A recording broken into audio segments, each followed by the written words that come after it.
हफ्ते के आखिरी कारोबारी दिन bank Nifty, mid cap index और स्मॉल कैप इंडेक्स में भारी बिकवाली आई, जिसके चलते बाजार में दबाव बना रहा। कारोबार के अंत में लगातार तीसरे दिन बाजार में गिरावट रही और लाल निशान में क्लोजिंग हुई। निफ्टी 95 अंक गिरकर 23,431 के लेवल पर क्लोज हुआ। वहीं सेंसेक्स 241 अंक फिसलकर 77,378 के स्तर पर बंद हुआ। निफ्टी बैंक भी 769 अंक गिरकर 48,734 पर बंद हुआ। बाजार के दिन भर का हाल बता रही हैं हमारी सहयोगी जानवी। आज हफ्ते के आखिरी ट्रेडिंग सेशन के दिन काफ़ी उतार चढ़ाव का माहौल बना। रिकवरी आई, गिरावट आई, लेकिन अंत में बाजार देखे तो काफ़ी बड़ी गिरावट के साथ क्लोज होते हुए दिखे थे। कल यूएस के बाजार बंद थे, इसके चलते आज कोई संकेत आते हुए दिखे नहीं थे, लेकिन ओवरऑल देखे तो आज बाजार में काफ़ी उतार चढ़ाव आता हुआ दिखा। निफ्टी करीबन 23,440 के पास क्लोज होता हुआ दिखा। बैंक निफ्टी में 850 अंकों की आज इंट्राडे मूवमेंट आती हुई दिखी थी। मिड कैप और स्मॉल कैप की बात करें तो वहाँ पे भी जो गिरावट है वो काफ़ी बड़ी होती हुई दिखी थी। मिड कैप इंडेक्स 1100 अंकों से ज़्यादा की गिरावट दिखाकर क्लोज हुआ है। स्मॉल कैप इंडेक्स में भी करीबन 450 अंकों की गिरावट आती हुई दिखी थी आज के ट्रेडिंग सेशन में।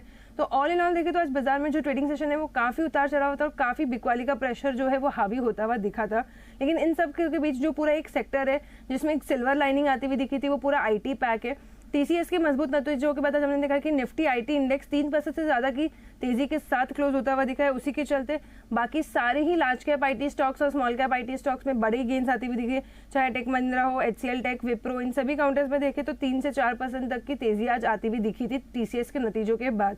लेकिन अगर उसके अलावा निफ्टी 50 के गेनर्स की बात करें तो JSW steel positive Q3 update के बाद स्टॉक में तेजी थी। बजाज ट्विंस में भी आज हल्की खरीदारी आती हुई दिखी थी। लेकिन लूजिंग एंड पे स्टॉक्स की बात करें तो इंडसइंड बैंक, गोल्डमैन सैक्स के डबल डाउनग्रेड के बाद स्टॉक में आज तकरीबन 3% तक की गिरावट थी।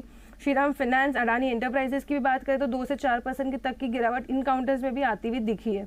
लेकिन अगर क्योंकि नतीजों का सीजन चालू हो गया तो रिजल्ट एक्शन की बात करें तो टाटा एलेक्सा कमजोर नतीजों के बाद इस काउंटर में करीबन 7% तक की गिरावट आई है।